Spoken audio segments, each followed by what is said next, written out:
to another episode of Real BMX Racing, the podcast. Today's show is sponsored by Pro Start, your #1 BMX racing gate. Whether for home or at the track, Pro Start has you covered. Answer BMX, Thor MX, BMX Connect, and Ascended Racing. Today's guest is USA BMX 20-seater 35 men's expert James Cuppy. James, welcome to the show.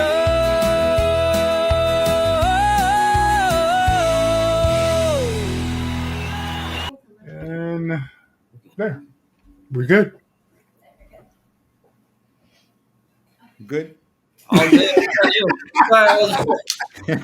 Yo, listen. We normally start off by asking, like, when you started racing, how did it all begin? Who did it begin with? But we're gonna do it a little different today. We're gonna do it like a movie. Like in the movies, how you show like the craziest scene, maybe 10 seconds of it. It flashes, and then we go to the beginning. So, all right. So this is the scene right here. What is going on with you, like, right now? Like, what are you up to right now besides racing? Like, what are you trying to do? I have some ideas, but I just want to know what you're doing right now.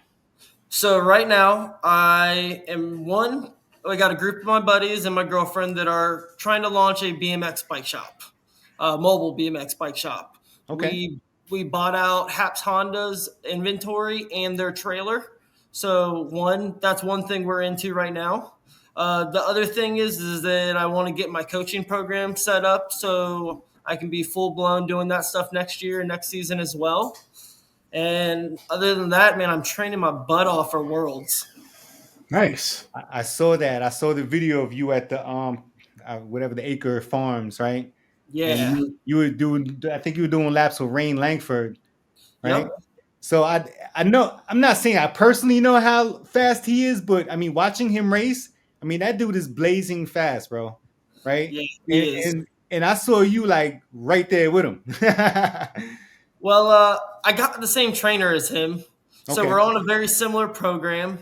And I used to race back in the day, and I'm 3 years back on my bike, and the mindset is to go pro again. But I know I got some work to do. Okay, so all right, let's take it back now.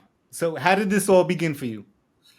Man, 3 years old, we had some neighbors that raced BMX out down in Homestead, Florida, out of Miami South and Pioneer Park, old school track that's been closed down for a long time. But they used to set up dirt jumps and ramps and things like that. And my dad got me on my bicycle, and I wanted to jump the ramp. So 3-4 years old, I'm jumping ramps, and then they're taking me out to the BMX track, and 5-year-old state rookie, #1 championship, my first season as 1997. And I mean, I've been in and out of the sport ever since, but it's always been my love and my passion.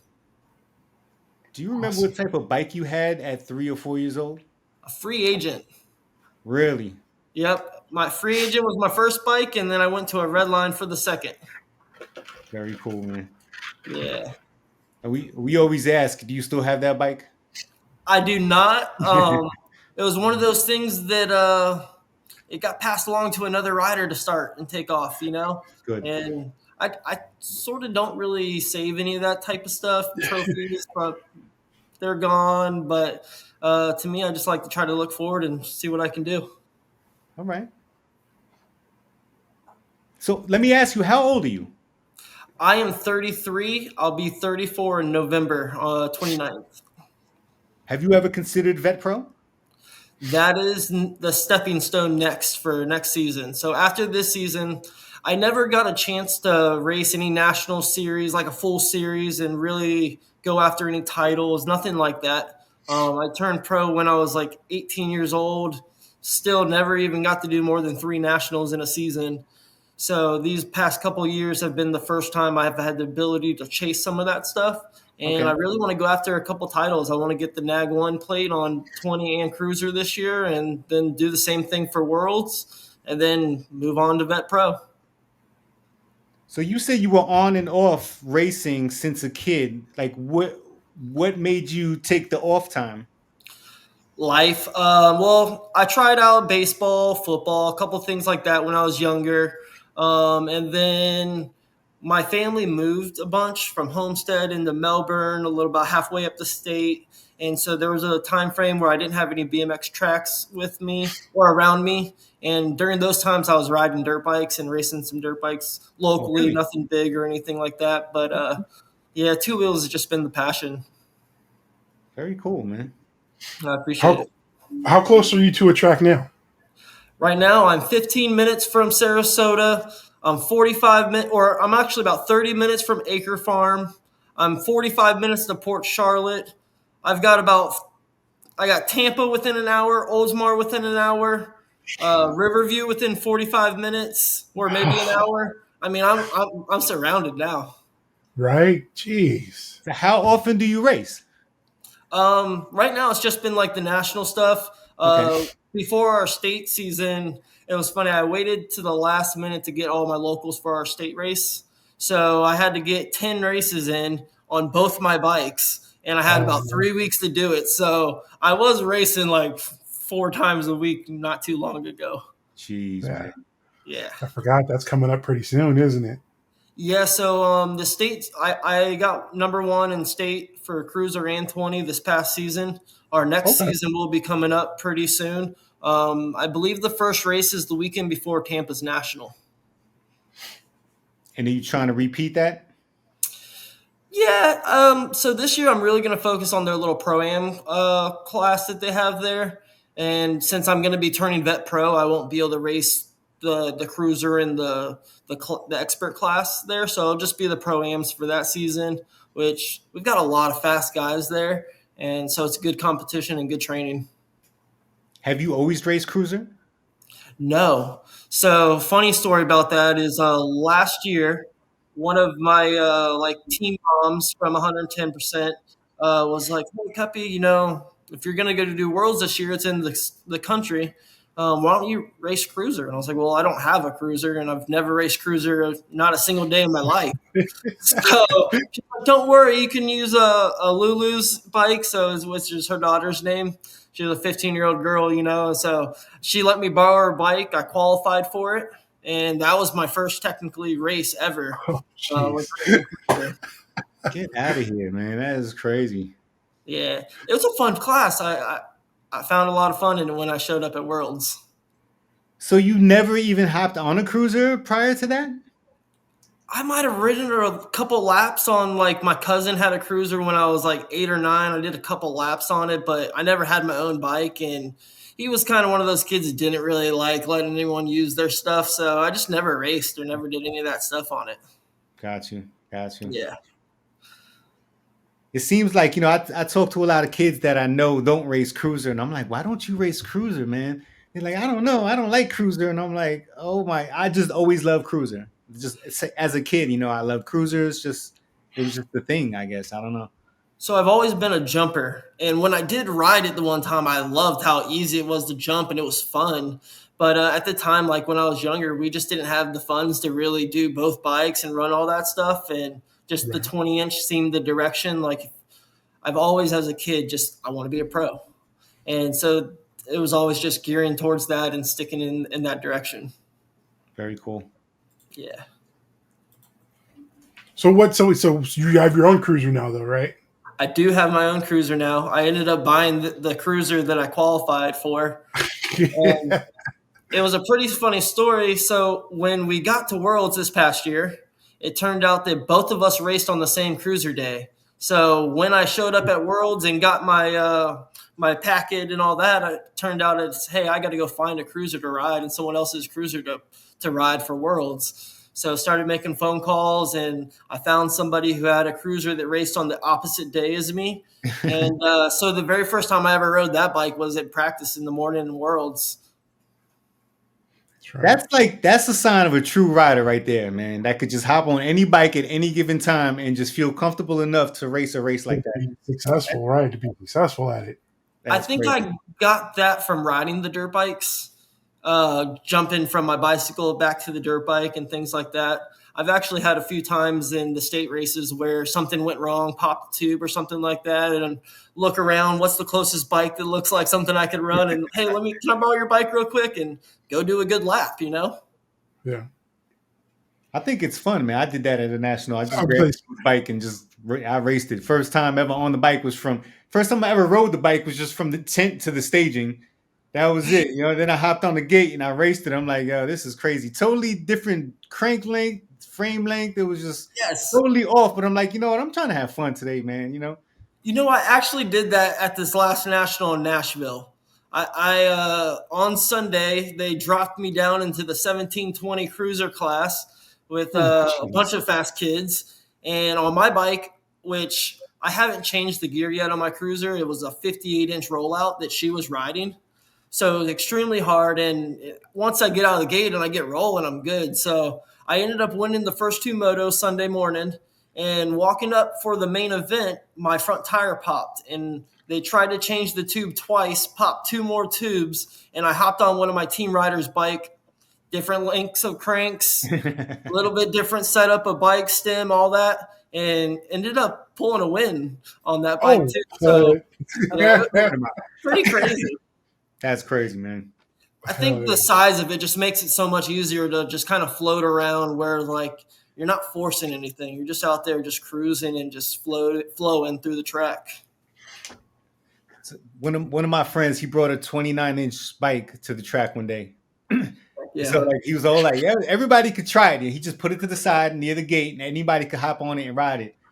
It felt bananas, right? So recently I saw some guy that raced a 29-inch bike and he thought that was like the size bike for him. Little guy too, but Yeah. I don't know, man. I think to each their own, you know, whatever you're comfortable on and you enjoy riding, it's probably what you're going to do the best on for sure. I couldn't imagine lining up next to that guy.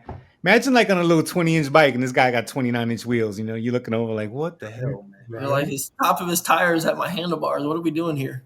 Yeah. Heck yeah. So, well, why did you take time off? Did I miss that part? So I did some baseball, I did some football. We moved around a couple bits, so I wasn't around a BMX track for a little while. And then I ended up racing pro for a few years. I had a few injuries. I broke my T3, T4 vertebrae.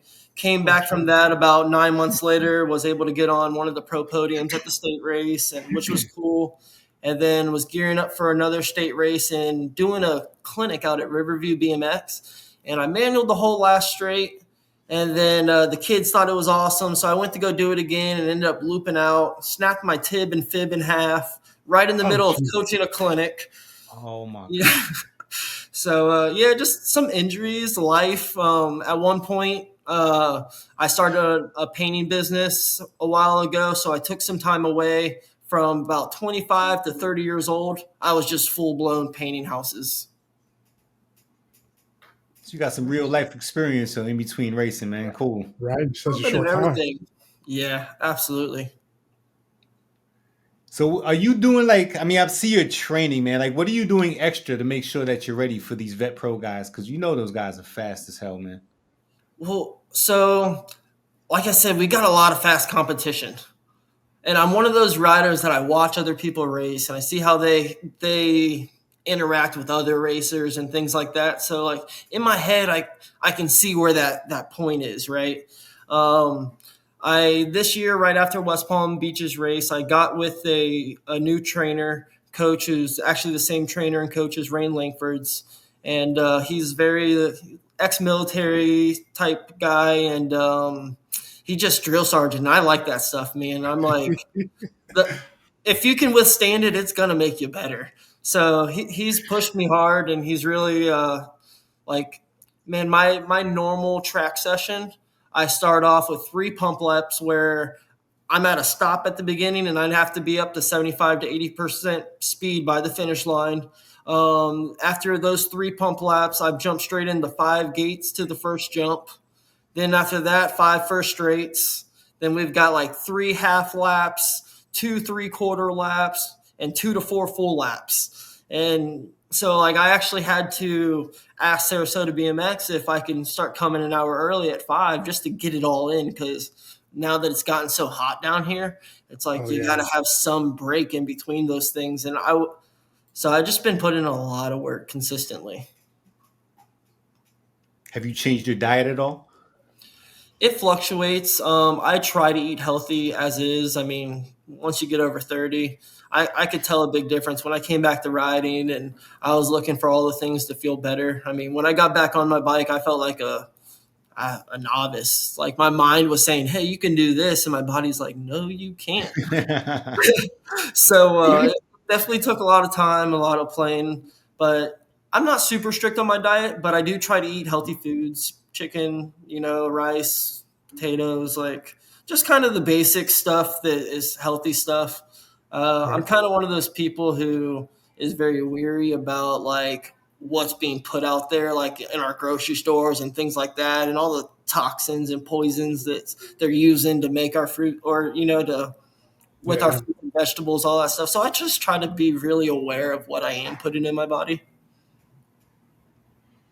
So no How nachos for you. I'm not saying that, but I try not to. Your nachos are good, bro. I'm a I'm a sucker for some chips and queso. Right. Right. So how often do you go to the gym? Let me ask you that.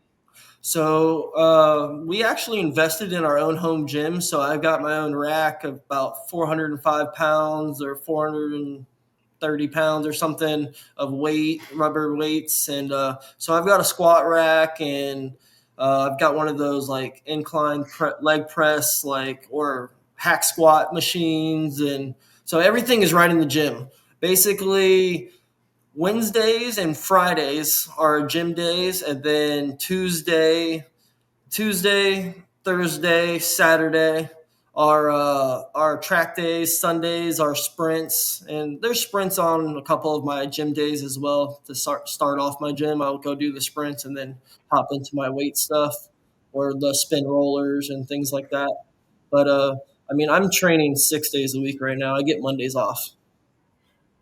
So are you full time on your bike, or are you holding down the job as well with all this? No, so yeah, I actually worked. So before I was working just my own business, my own painting company, and it was getting slow. Ended up going to a birthday party and chatting with some guys that had a pressure washing company.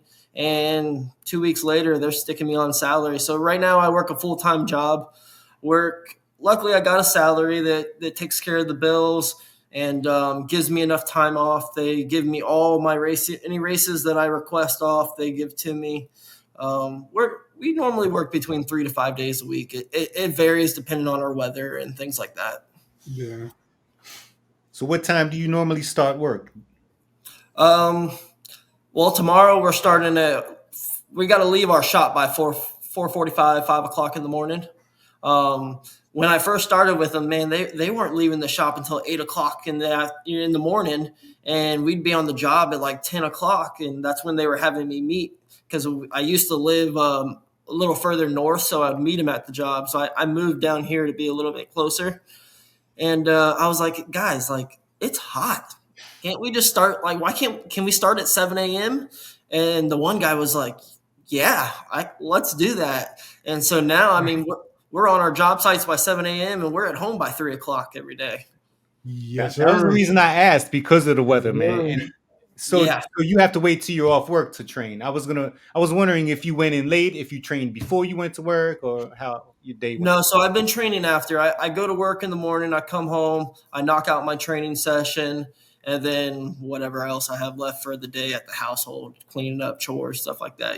But most of my training sessions have been after work, which has made it a little bit of a struggle when I go. I mean, completely get sweaty, dehydrated, worn out throughout a work day, and then come home, Yeah. rest a few minutes, and do it again in the gym. Yeah.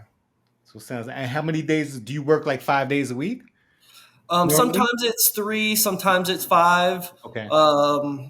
The salary is based on a 4-day week, and then so Oh, we that's just kind good. of go from there. Yeah, it's not too bad. That's some pretty packed days, though, man.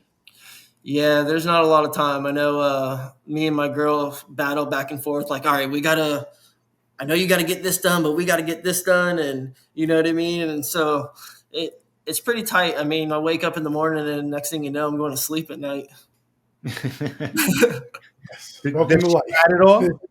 What's that? Does she ride? I've gotten her to go around the Tampa BMX track once. I'm really pushing it. She's got 2 children that both ride and are doing really, really awesome too. Oh, So really? Cool. it's turned into a big family sport. Oh, Very that's cool, cool. man. Yeah. Very So cool. do you train them? So the way I go about it is I don't force them to do anything, right? I just try to make things fun. Hey, you want to go do this? Hey, I'm going to go do that. You want to do it with me? Come on, let's go. So it's never like, hey, you have to do this. I don't want to force them to do it because as like young kids, anything that becomes work isn't Yeah. fun. Oh, And yeah. if they're not having fun, they're not getting better. Right. Definitely. So Sarasota is your home track. Yeah. I heard that's a super technical track. A lot of people that we interview, they tell us that, usually it's Rock Hill's their favorite track, it seems like. And Sarasota is like one of the more technical tracks. Like, It definitely is. It has mellowed out a little bit with their new track change. Before, the jumps were just massive and really steep faces and backsides. And they were it was one of those tracks where, unless you were full tilt, it's almost like you couldn't even, all you could do is roll around the track. But now it has the first straight's mellowed out a little bit, but it is technical. There's a lot of obstacles on the track. The second straight's still the same as it's always been. The last straight's still the same as it's always been. I think the third straight's a little harder than it used to be. So, before the first straight, you couldn't go full tilt into that triple going into the turn one because it was so steep and deep in between it. You almost had to back off a little bit and try to like pull into it or do something like that. But now they've changed that jump going into the corner, so you can go into it wide open without being nervous or kind of getting thrown off the bike. So you said you started your own shop? Yeah, How'd we that come bought about? out Haps Honda's inventory in their trailer. We're calling it Crank and Coast BMX, and it's just something we've been working on our inventory. Yep, there's the logo. So we've been working on the inventory, getting that counted up and getting it all figured out, seeing what we still need to stock up on, and getting ready to make like an order. We got to go sit down, and we're gonna. Sarah or Haps Honda is helping us out with the connections for all the vendors and everything like that. So we're in those beginning stages of process of working all that stuff out to get ready for next year. Okay. What so I'm assuming you're putting this together because you just wanted to get back to the industry, or is it something that you just felt like you wanted to do something different that isn't being done out there? Well, so I worked in the past. I worked for J&R Bicycles for about 5 years when I Okay. was younger, from like 18 to 23, somewhere in that ballpark. And it was just something I loved doing. We seen an opportunity to pick up that bike shop, and it was kind of, we put this group together and we're all traveling to the races, and we're like, how do we make this something we can do all the time? Like, I would personally love to be in the industry full time, not working another job, coaching BMX bike shop, training kids, training myself, and gearing up for pro. And I just want to be in the industry. I love it. Right. Do you have now if people want to train with you, do you have online training as well, or is it just something you have locally? So right now, I've been turning people down for the past 2 years. I've been telling them like, listen, if you're, for all my local people, just come talk to me, tell me what you need help with. I'm helping you for free. I'm not worried about it like that. But I do want to start the coaching because I know it is another source of income, but also at the same time, like, it helps me give back to the sport, right? Totally. Growing up, I did Percy Owens clinics at any state race I can get to. And so basically that man taught me how to ride a bicycle, and having people like that is what's kept me and gave me that love for the sport. That is, I mean, BMX has given me everything. And when I look at it, like, never been on drugs, never been in jail. It's kept me out of trouble. It's given me a good life. So Right now, I'm going to be building an online session. I have one rider who trying to think of, I can't think of what his home track was, but I have one rider that I'm writing programs for, and we talk back and forth on the phone, and I give him a schedule of what to do off the track, what to do on the track. And so that he's like my test guy right now, working with that and trying to figure out all the ins and outs. Because to me, when you're going to coach somebody, when you're going to train someone, that's 100% commitment. And I Right. don't ever want to fall short on commitment to somebody. So that's why I've been kind of turning it away. But I'm gearing up so that next year that I can take on some riders and really give 100% into that. So did you know how to work on bikes before you got hired by JNR? I did. However, I never actually worked on bikes when I worked at JNR. I always like to let someone who was really good at it and really enjoyed working on bikes. Like, if you're good at it, I want you to do it for me. You know what I mean? Like, I'd rather pay you to have it done. Like, if you're the best, you're the best. So why even mess with it? Right. Um, However, yeah, I've always been able to work on my own bike. That's just something my dad and my grandfather taught me with bikes, motorcycles. Like, if you're gonna ride it, and you need to know how to work on it. You need to know how it works and operates and things like that. So I've always been able to, but for me, like, I want to have all the right tools. If I don't got the right tools to do it, I'd rather take it to somebody who does. So with this mobile shop, is it a repair shop also? Yeah, so we're gonna have all the tools for everything. We're gonna be selling product. We're gonna be working on people's bikes. Like at our local races, we're gonna be doing pretty much all the repairs for the local kids for free. Just something to give back. I mean, we're there anyway, right? So why not set up? Why not have a? We've got four different guys. We've got my brother. We got my girl's kid's father and one of our other buddies. And so between the four of us, we could work on bikes. We've got the manpower, right? And since we're all there hanging out, having a good time, like we just wanted to see like how can we give back? How can we help other people and make it something that we can do full time? So your brother, is he older or younger? He's younger. He's 8 years younger. And does he ride also? Yeah, he does, which is really cool because as a kid, he never really did. But now that he's gotten older, like basically just past 3 4 years he's gotten into it, and he's one of those riders where like he's so strong and fast. Like he's way bigger than me. He's my younger bigger brother. But he's so strong and fast that we're trying to develop the skill set to match the speed and the strength that he has right now. But That's he's doing cool. well. He just bumped up into the 21 to 25 expert class, which he ended up getting state one here in that class, which was pretty cool for him. So just turning it into a family thing, you know. Wait, so how did he? So how Yeah. did he do with the 17 to 20 crowd? How did he do? Yeah. So he hasn't Same done year? any nationals yet. He was intermediate last year, so a lot of his races that he won this past year were like inter races, and he Okay. bumped up a few weeks before, maybe a couple months before our state championship. Right. And I mean, he was getting like third, fourth. Like he can hang with them. He's definitely really fast down first straight. It's the rest of the track that the track speed that we're working on maintaining with him. But he's gonna do better and better each year, and he's growing and building. But he's not like the fastest guy out there right now. As far as like if we're looking at national competition, like Right. he'd still struggle with that, but he's definitely capable. Oh, awesome. So I feel like that 21, 25 group or all the guys that's just decided to not go pro for some reason, but Yeah, they're pro fast though, so it's absolutely. I think it's that age. You're just young and strong, and I mean, I'm only 33, but it's still like I could tell the difference between then and now. oh yeah, Oh, yeah. especially when you race them, right? Yeah, exactly. Exactly.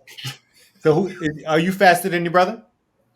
Yeah, right now, I think that I'm pretty much ready for Vet Pro. Okay. At all the nationals that I've done this year, that the pros were at, I've looked at our lap times, and my fastest lap time on the weekend has been a third place podium spot in the main events for all the Vet Pro classes this year so far. So like, I'm in the ballpark on it, and I'm kind of the same way. Like I used to be a real wild, like super fast, but watch out, you don't know what's going to happen. So the past couple years, I've been just trying to not trying to go fast, but trying to be smooth.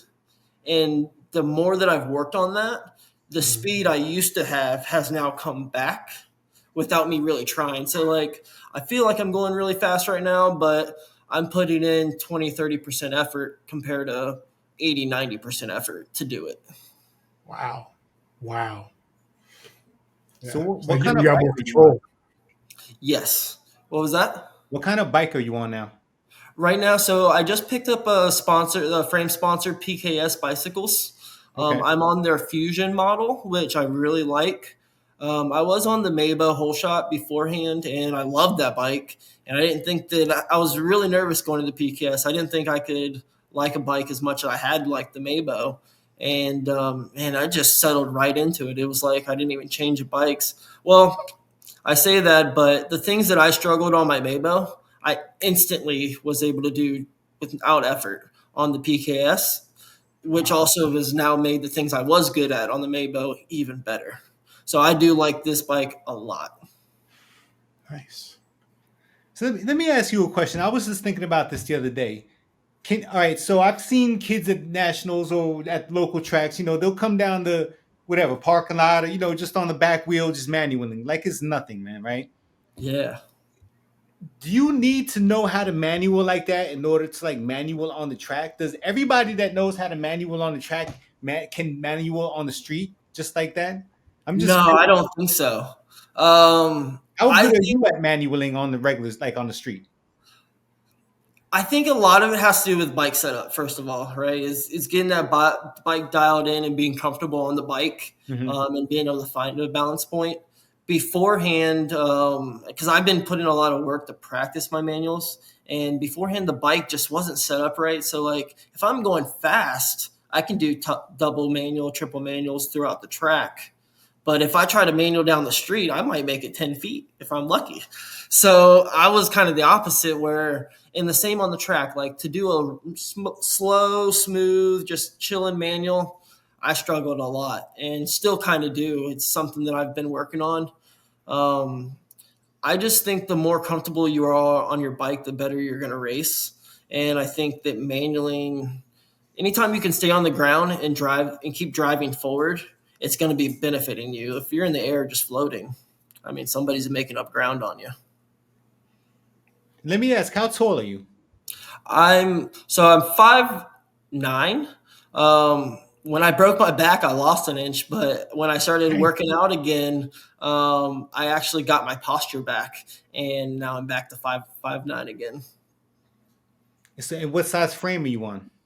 Pro XL, it's a 21.5. Okay. Beforehand, the Mabo was a 22-inch frame, and I had a 53 millimeter stem, and it.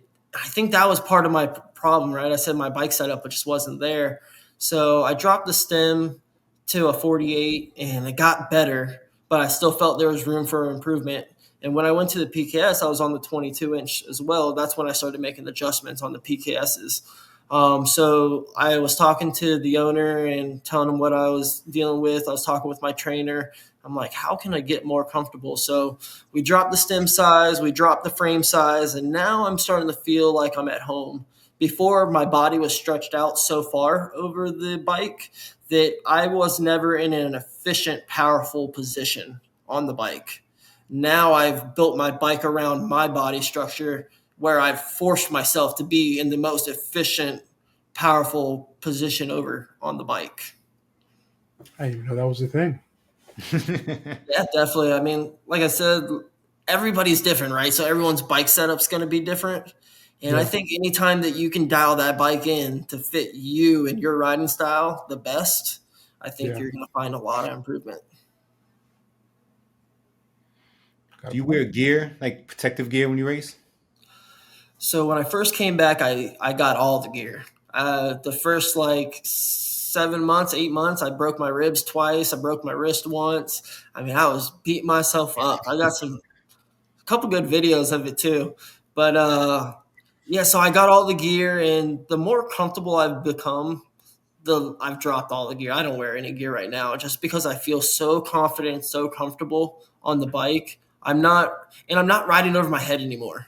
Before I was like riding over my head to try to go fast, and I was just forcing the issues and causing problems for myself and crashing out because I was overriding my bike. But now I'm just so calm and relaxed on the bike that if I get in one of those tight spots, I can move over. I can do things to adjust to keep myself from crashing. You know, sometimes you notice that with like the pros or like some of the fast guys in 1720X. It's like they're riding right on the line, man, and you can tell. Like they could explode at any time, bro. Definitely. You can see their body position too, right? And I always tell people about something similar for the younger kids. You can tell when a kid is actually trying and when he's not trying just by watching his body and seeing how much energy he's exerting. My trainer was telling me, he's like, dude, if he calls it leaking energy. Mhm. He's like, if all that energy that you're losing around the track, if you just kept it together and kept it driving straight, he goes, man, you'd beat anybody.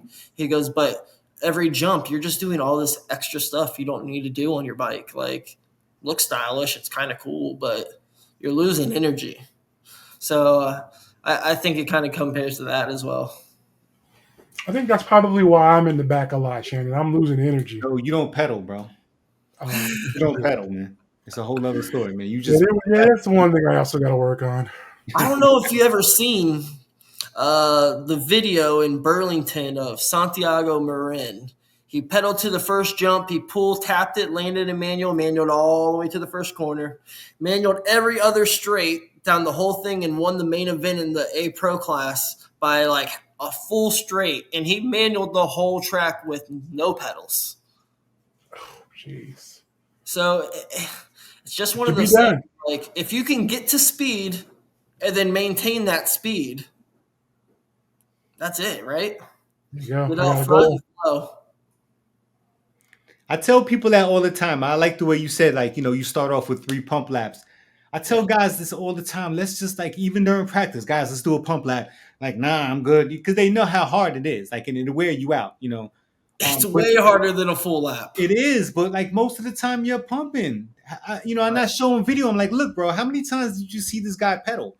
Especially Yeah, the fast guys, especially if there's like obstacles, like, you know, 3 or 4 obstacles in each straight. You know, you're not pedaling much, you know, but exactly. they refuse to do it. That's why you see some people, they whole shot and then they're fifth come to the finish line. You know, so they just don't know how to flow or maintain that speed. Yeah. Yeah. Shoot, I was one of those guys at one point too. That was one of those things. Like, when I came back to riding, the whole goal was like to become a better rider and not worry about speed. And you know, the better a rider you become, the speed just comes along with it. When you were pro, who were the top pros racing with you as well? So I came in right at the era where like CJ McGuire, Michael Capis, like Harrison Britt, some of those guys were kind of just on their way out. I mostly did state races, so I raced a lot with like Will Grant, Justin Rydell, Mike Caldwell, guys like that, Denison Smith. Yeah, I mean, there was always a bunch of fast guys. Now are most of these guys still around competing still, or Justin Rydell still races. He's super fast right now too. Will's kind of just doing his coaching thing out there at the Acre Farms. He's not doing a lot of racing. I haven't seen him riding in a while. Yeah, I know he's had a couple of knee issues and injuries and different things, so I think some of that plays a part into it. And I mean, when you see him out there, man, he is 100% committed into that Acre Farm, into coaching and doing clinics, and so it's really cool to see him giving back as well. That's cool. It's cool to see Acre Farms, like what they've built, you know. Yes. And it's like everybody wants to be there. I mean, all the young kids that I talk to, it's like that's like their goal to get to Acre Farms and train. Dude, it's the spot. I mean, you've got so many guys there, like Jeremy Smith, Will. There's other guys that are pros that they got there, and then they've got a lot of the top fastest amateurs in the amateur class or the futures classes coming and hanging out, right? So like we do a Sunday Acre Sunday session, and a bunch of kids come out, and we're all just hanging out, and we're like practicing pumping and practicing gates. And what I like that they do is they watch everyone and then they go, okay, these two riders are real close. We're going to put them together. And these two are real close, so we're putting them together. So now we're doing one-on-one, head-to-head racing around the track against somebody who's like two completely different riders, but same speed around the track, and you just watch them swap back and forth, and it's really cool. It's one of those places that just pushes you to grow. I mean, how often do they put somebody knowingly faster than the other rider just so they could keep up and try to keep up? I mean, because that's how you get faster, right? Chasing the faster guys, right? Definitely every now and then they will mix it up, like because a lot of times there'll be not just two people that are right on par, but there'll be three or four, and one will be slightly faster. But so it's not always that you got multiple that are exactly identical to each other. So they try to find people that are the closest. And then they also do a lot of cat and mouse. So they're sending the slower riders first and then the faster riders behind them. And, the whole goal is to pass the person in front of you or to keep the person behind you. So they do a lot of different cool things like that to help the progress. Yeah, I like that. That definitely works, man. I mean, It's fun to watch. I was always the mouse, Then we had this pro guy at the track, and I'm like, I gotta beat him, man. But I swear about this, and sometimes he'll even say, all right, you could pedal all the way to the second turn, and I'm just gonna pedal to the first turn. And I'm like, oh shit, I got this guy, Before you know it, he's blowing right past me, man, doing like 85, 90%, speed on the third straight, because he's smooth like that, Yeah, for sure. As a kid, my dad used to tell me, like, whoever you can find, like, I want you to go watch and find out who's the fastest rider here and get in the gate with that guy every single lap. And he goes, you get to a point where you're the fastest guy, you find the second fastest guy, and you try to put a gap on him. And you just try to see how far you can stretch that gap, because sometimes you are the fastest guy and sometimes there's someone faster. You know what I mean? But the whole goal, right, is to either chase that faster guy or be further ahead of the next fastest guy so that you're actually pushing yourself. Because you go out there and I tell kids a lot, the way you practice is how you're going to race. So like when I'm practicing, I practice way harder, probably a good 70% harder in a practice than I ride when I'm racing. Because muscle memory, you're going to fall on what your body's used to. I tell kids, if you go out and roll around and just play around all practice long, when you get to the race and your mind is saying, I need to go fast, your body's going to go, I don't know what to do. And you're just going to, I don't know how the saying goes, but you're going to fall to the level of your training. So whatever level you're training at, you're just not going to go faster than that in a race because you want to go faster. And I see kids doing that all the time. They come to the track, they're in their little cliques, they're having fun, and I get it. They're hanging out with their buddies, but nobody's doing full laps. They're all hanging out on the third turn, just diving in, doing like the rhythm section, and that's it, maybe. Or it's just and sometimes you got the parents that are there, not yelling, go, go, go, and they're pretty just much, man. They don't want to look crazy out there, but at the same time, we drove out here. I'm paying for your practice. Get some practice in, man. That was my dad's thing. He's like, man, I just spent all this money to bring you here to buy this bike, to get this part. He goes, you're going to go out there and work. That's one of the things I want to do with my coaching program for this next year is I actually want to post everywhere that I'm going to be at practicing. And I want to allow 3 to 5 riders to show up, meet up with me, and you're going to do what I'm doing. And I'm going to talk to you in between the laps about what we're doing and why we're doing it. And hey, all right, this next effort, we want to focus this and okay, this is why we're doing that, and kind of allow them to get that. It'll be somewhat coaching, but it'll be more like, hey, we're not going to just go roll around here. We're going to go work hard. We're going to train hard, and you're going to be prepared for your next race. Now, is this going to be mostly like a home track deal, or is this going to be on the road when you turn that pro? I'd like to, as you go. Yeah, I'd like to do both, honestly. Like, I want to do the local stuff. Like I said, I've got a lot of tracks around me. So as I'm able to free up more time to bounce around, like hey, if you give me a shout and say, hey, this is what I want to do, then I can make a schedule. Okay, I'll be at this track here and I'll be at this track then. And then they could go online and say, okay, where is he going to be at? Is this something I can make it to this week or this night? And they can sign up and I'll, have. So that's one of the things that I want to set up for my online stuff and put together a website where people can do that. Now, have you looked at the Vet Pro schedule and noticed that there's a lot less races at Vet Pro than there are in expert races at nationals? Yeah, I haven't looked at how it sets up, like how many races are required to like go after the title, or is it just like max points, the most races that you can do? Right. Because like as amateur, it's 10 races, so you got to get 10 wins. It doesn't matter how many you go to, but somehow, some way, you got to get those 10 wins if you want to be in contention for a NAG 1 plate at Grands. So just recently, man, your name just started coming up. Like, so I mean, I haven't really heard of you much before that, but then all of a sudden it's like Cuppy, Cuppy, Cuppy, Cuppy, Cuppy. I'm just like hearing your name coming from everywhere. And it's like, who the hell is this dude Cuppy, bro? And then I started watching you race. I was like, yo, this guy is fast, man. He's smooth as hell. Like, he's winning, They man. were like, we got to get this guy. We got to get this guy. I really appreciate that. And like I said, I think a lot of that comes from me being in and out of the sport as much as I had been. And I don't know, I think it's just, I really like chatting with people on the track. I really like to help people out. I want to win. Like I go to race. Like I like riding my bike, but I like racing more than anything. So I think that some of that is, I think I've gotten to meet enough people now in the sport, and people like Nick Long and different things like that. Like that's someone I used to look up to as a kid. Now he's one of my buddies. You know what I mean? And so getting to know these different people and people seeing that like I'm not out there playing around, like I'm here to race. I think that helps. The 110% nutrition, they've really helped me out. So I think being under that tent has helped. I would say that working at JNR helped a lot too, but that was kind of in the past. And with our sport, we've got a brand new faces every 4 to 5 years.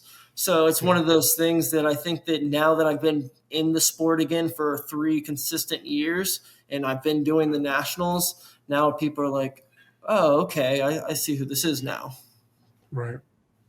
But I'm glad you're involved, man. We need more people like you involved that really just love this sport and want to give back and like enjoy giving back, because these kids need it, man. 100%. Not often do guys like you show up to a track, well-known riders, and want to help and not, not saying you're not going to charge. Of course, you're going to have to charge, but at some point, right? yeah, to grab a few kids and be like, yo, let's go, let's train, like Absolutely. that's awesome, man. That is, yeah.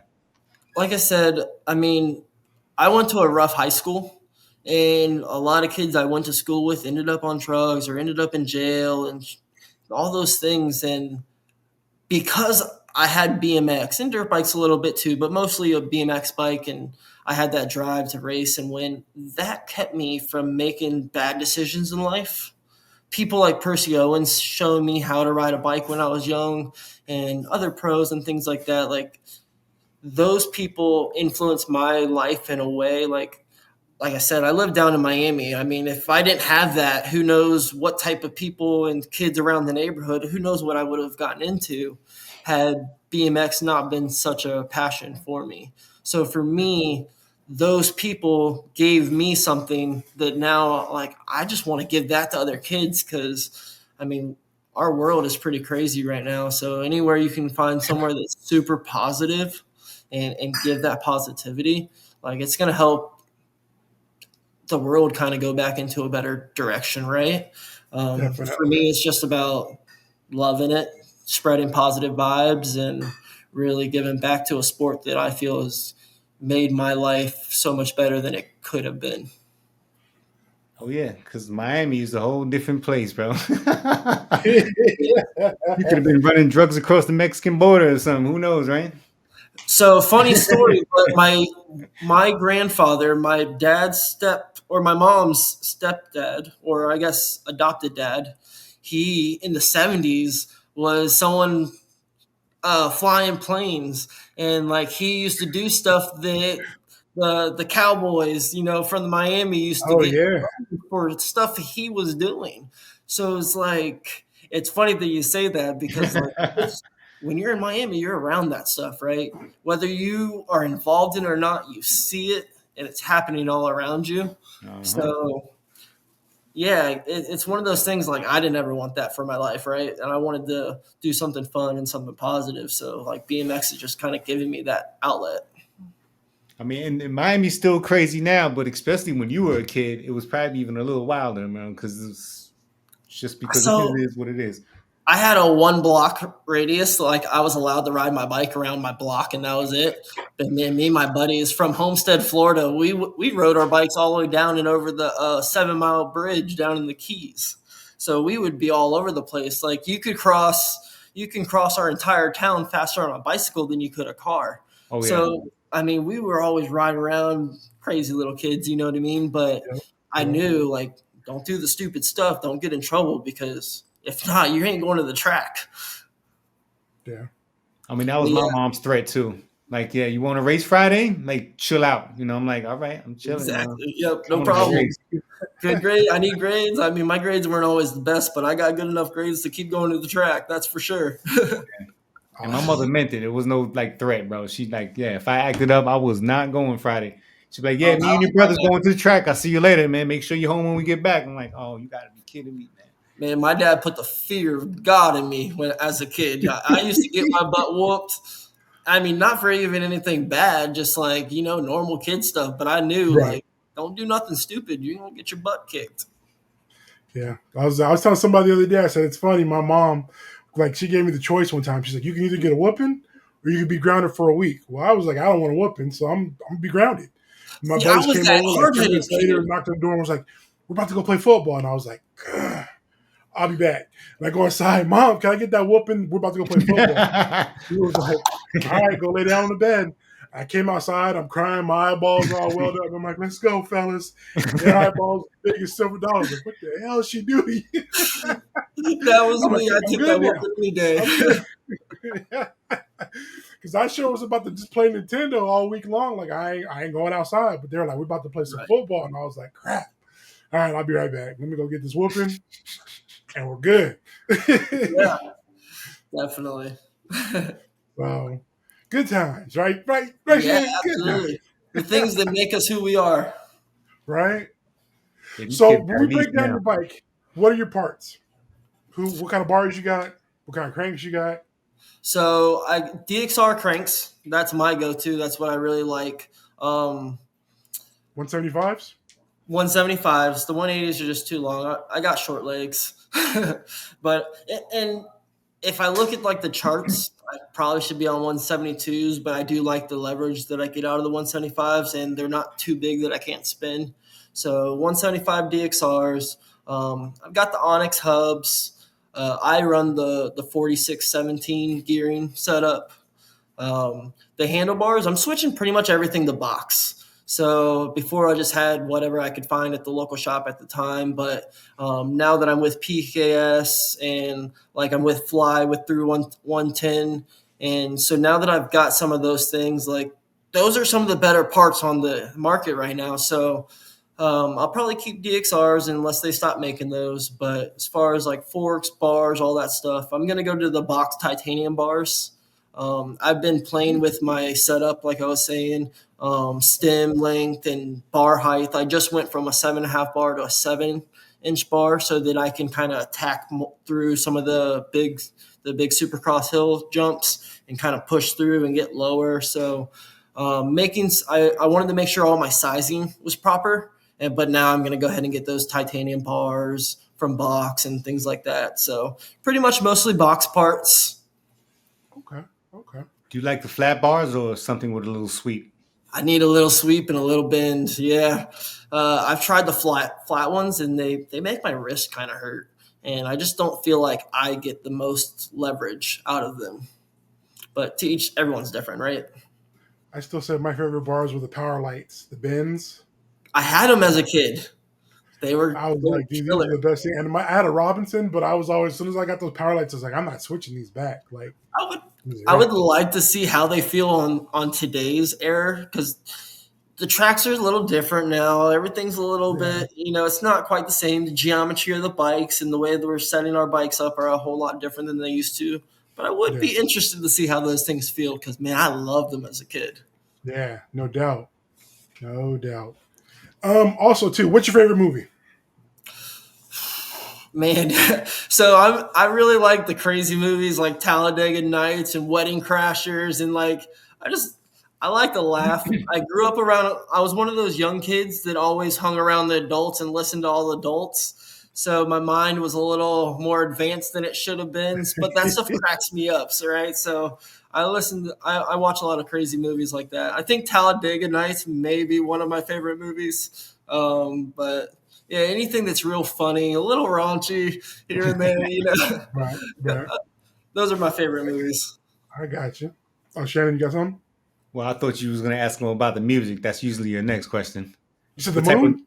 what type of music do you listen to? Like when you're Okay. trying to What pump type of yourself music do up you for listen a to? race, like what are you listening to on the way to the track? Man, so this I really like this question, because so back in the day I would have told you I listened to rock or rap or things like that. But over the past few years, I really realized like what the industry is doing, and they're playing these frequencies underneath these songs that are real negative frequencies. Um, all these songs, I mean, whether it's a good country song or a rock song, they're talking about drinking and drugs and sex and all these Right. things. And so my go-to now is Christian music. And I tell you, you could listen to Christian rap or Christian rock, you could listen to reggaeton, you could all of it, but whatever I'm listening to, guarantee you it's Christian based. It's talking about love and treating people right, and just like bettering yourself as a person, right? So to me, like I came into Jesus probably 2 years ago, and Yeah. it's kind of changed my mindset and the way I look at things and the way I think and the way I talk and interact with people nowadays. So to me, I just push Christian music, and whatever type of style music you listen to, like there's some really good Christian stuff out there for it. Grands, I'm rolling around. I literally have, there's like two songs that I listen to. One is like called Your Way is Better, by Frank Forrest.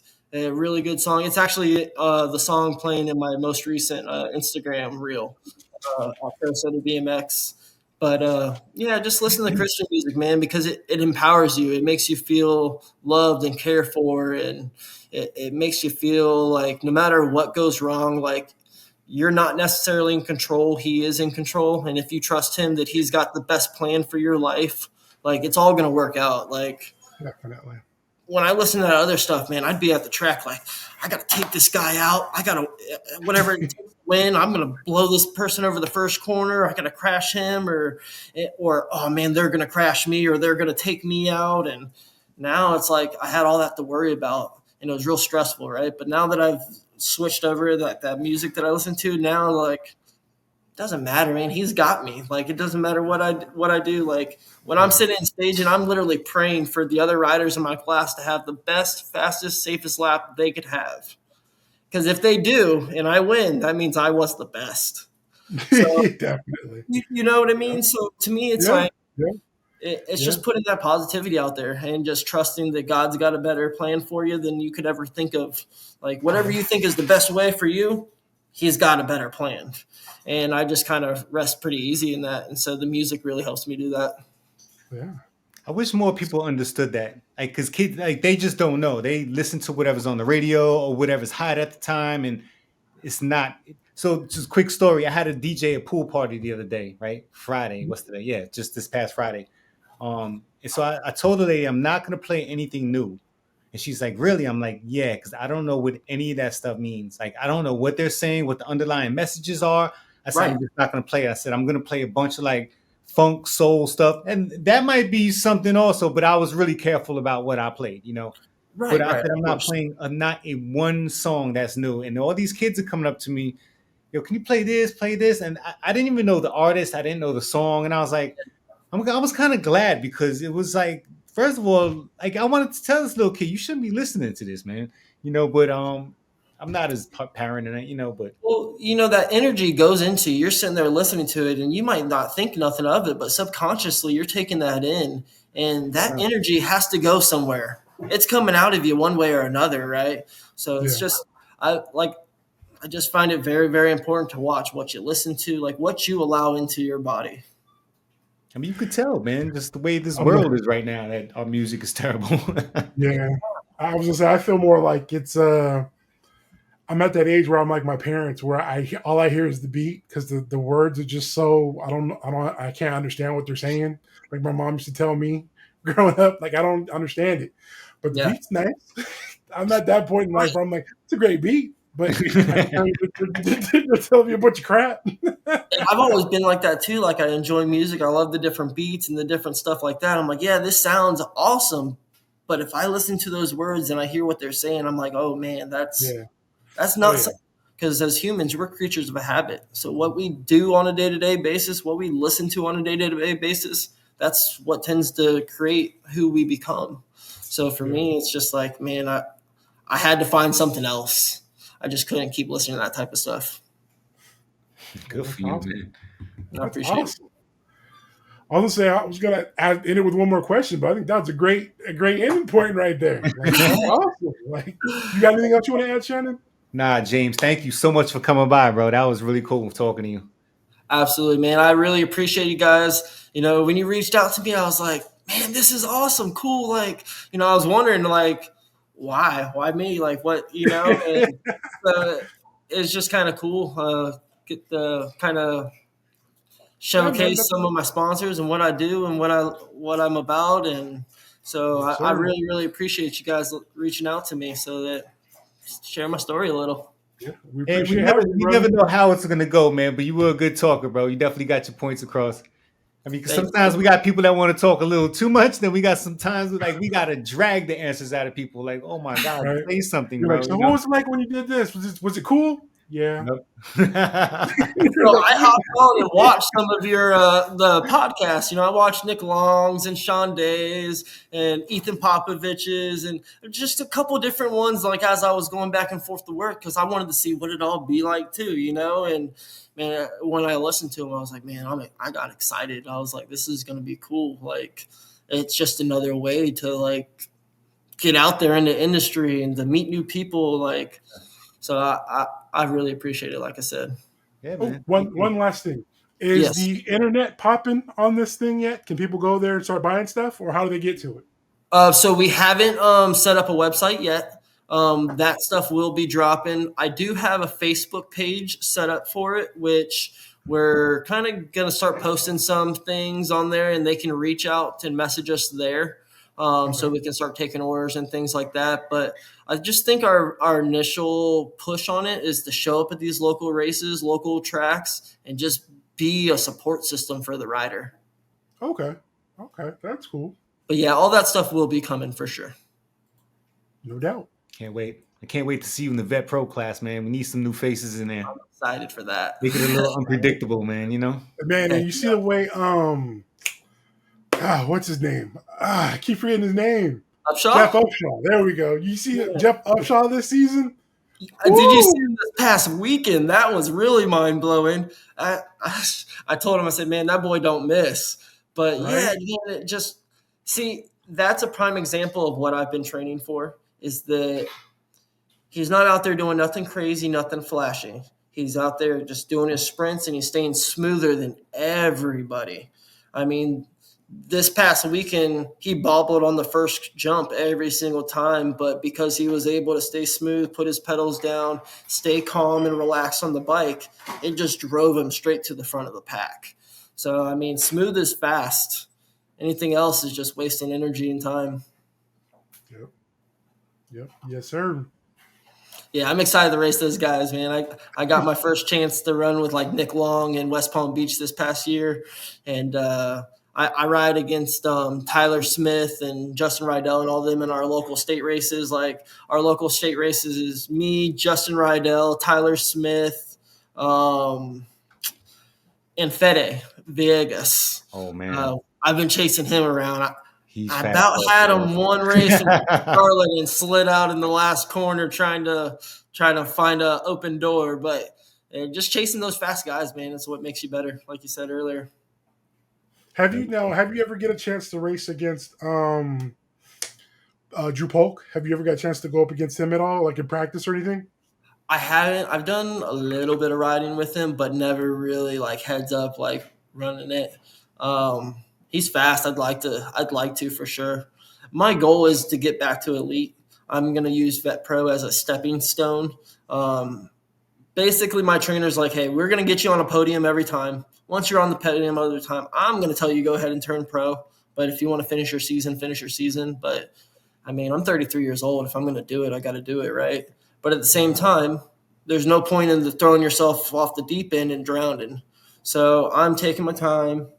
I'm letting it happen naturally and organically, getting smoother, faster. And if I can get there and be competitive, like that is the goal and that's what I'm working towards. But I'm not going to beat myself up if Vet Pro is all it goes, you know. But my mindset is that I can definitely do more. So There we go. Well, it seems like you have the right people in your corner because I've seen the way Ray Langford got like a lot faster just within the last maybe year or something. definitely. Yeah.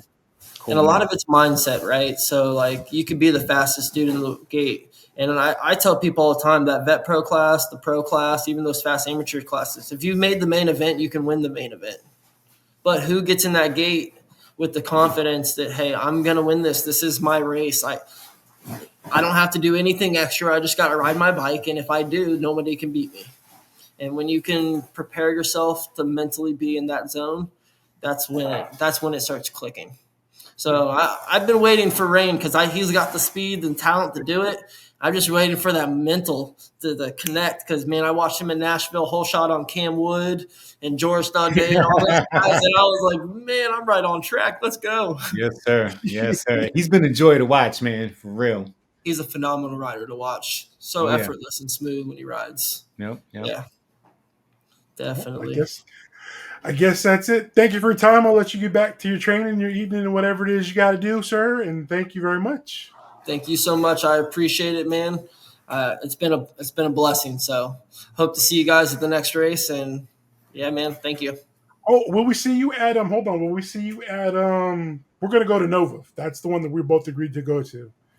So I won't be there. My next two races are going to be Louisville and Tampa. Kind of just trying to get my points in for the expert class to set up for grands goals in that NAG 5 challenge and to get the NAG 1 on both bikes. And I'm going to Copenhagen for Worlds on both bikes right now. So this year was about like budgeting, reaching the goals, and just keeping it tight. And then hopefully for next season, I'll be at all the Pro Series races. Very cool. When is Worlds next thing? I know it's Copenhagen, but when? End of the month, we live the 24th, so a week or two from now. Oh, it's happening that fast. Oh, yeah. Yeah. It's almost here. I'm like thinking, It's almost here. I'm like that because it just seems like Rock Hill was just like a couple months ago to me. I'm like, yeah, I remember that and the rain and that nightmare, and I was just like, oh man. But I didn't. Absolutely, I didn't mention it earlier because when I went to Rock Hill last year and I raced that cruiser class, I ended up getting World 3 in the main on a bike I'd never even ridden in. But because I got that World 3 plate, I'm like, I have to go defend it. And then when they canceled our race last year, mid race, I had the 5th fastest lap time, but because I sat in second and was trying to relax because I learned from the cruiser, I'm like, hey, after motos, it goes fast, so you better be able to have some energy. So I was like, okay, I'm in second. I can hang out here. But had I just won one moto, which I easily could have made a push for, I would have had a World 5 plate on 20 too. So luckily I got that World 3 plate, and that's what's pushed me to do this Worlds race. So, I'm going for 2 titles this year. There you go. Oh, man. Good luck, man. Thanks, guys. I appreciate you guys so much. Thank you. You have a good day. Yes, sir. You too. Okay, man. Later. Have a good one. Thank you for watching another episode of Real BMX Racing, the podcast. Don't forget to like and subscribe. You can also listen to us on Apple Podcasts, Spotify, and all other major platforms. Don't forget to check out the website, realbmxracing.com.